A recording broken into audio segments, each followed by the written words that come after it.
तितिलीर बाहाना करी बंद कराइले तापर कोरोना बाहाना करी बंद कराइले आईन श्रृंखला परिस्थिति विपर्यस्त बोली कही बंद कराइले। मोर गोटे प्रश्न अच्छे आईन श्रृंखला परिस्थिति को तदारख करने दायित्व कहार निजे माननीय मुख्यमंत्री पाखे तो गृह विभाग अच्छी तेणु आईन श्रृंखला परिस्थिति को तो कंट्रोल करने दायित्व तांकर तो सी जदि अहेतुक मंतव्य देवे एवं छात्र मानू राजनीति ठार दूरे रखिए तो आगामी दिन में विधानसभा को आसो किए निश्चित कथा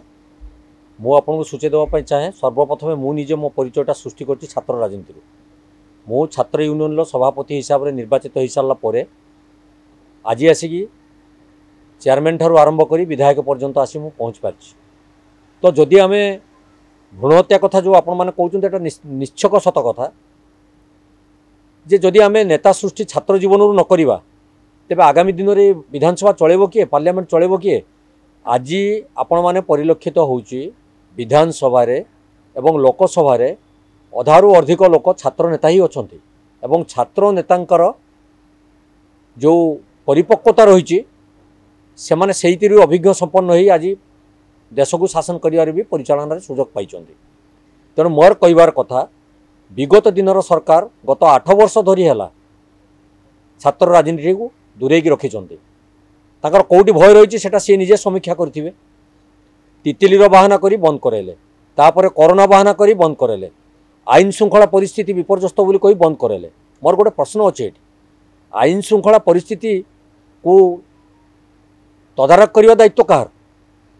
निजे माननीय मुख्यमंत्री पाखे तो गृह विभाग अच्छी तेणु आईन श्रृंखला परिस्थिति को तो कंट्रोल करने दायित्व तांकर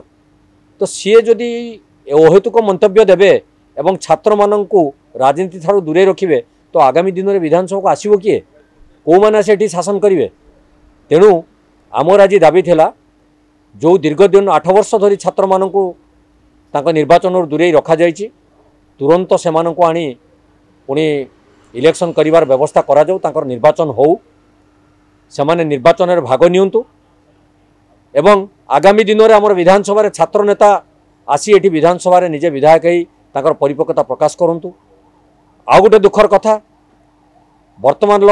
मान्यवर शिक्षा मंत्री उच्च शिक्षा मंत्री से विवृत्ति देइथिले गणमाध्यम को जे आगामी दिन में आम छात्र निर्वाचन करूँ छात्र संसद निर्वाचन हम किंतु दुख एवं परितापर कथा आईन मंत्री काली विवृत्ति देइछन्ति जे ना छात्र निर्वाचन हम ना तेणु किए कौन कहूँ सी निजे भी बुझीपार ना यहाँ नैतिक दायित्व हूँ शिक्षा मंत्री जो विरोध दल थे से कहते जदि आम सरकार को आसू छात्र निर्वाचन करेबू किंतु आज पर्यंत से कथा को पालन करना आम आज दाबी करूँ गृह जे छात्र निर्वाचन हबार निहाती आवश्यकता रही छात्र संसद निर्वाचन हेले तल स्तर बहुत बुद्धिजीवी युवक माने आसिबे एवं विधानसभा पहुँची निजर तांकर जो मानसिकता अच्छी ताकू प्रकाश करेंगे एवं ओडिशा शासन में भाग ग्रहण करेंगे। देखंतु आसंता वर्ष कथा तो बहुत दूर रे अच्छी जदि आमे आज सरकार दायित्व रही कहवा आसंता वर्ष को करवा आसंता वर्ष कही चलले 5 वर्ष मध्य अतिक्रम कर तो आसंता वर्षटा केबे आमे वर्तमान सरकार नैतिक दायित्व रे अछंती एभलिया मंतव्य देवाटा तो हास्यास्पद कथा। कांग्रेस दाबी करुची एइथर भी समय अच्छी छात्र संसद इलेक्शन करा जाऊ एवं पिला माननकु तांको न्याय्य अधिकार को दिया जाऊ।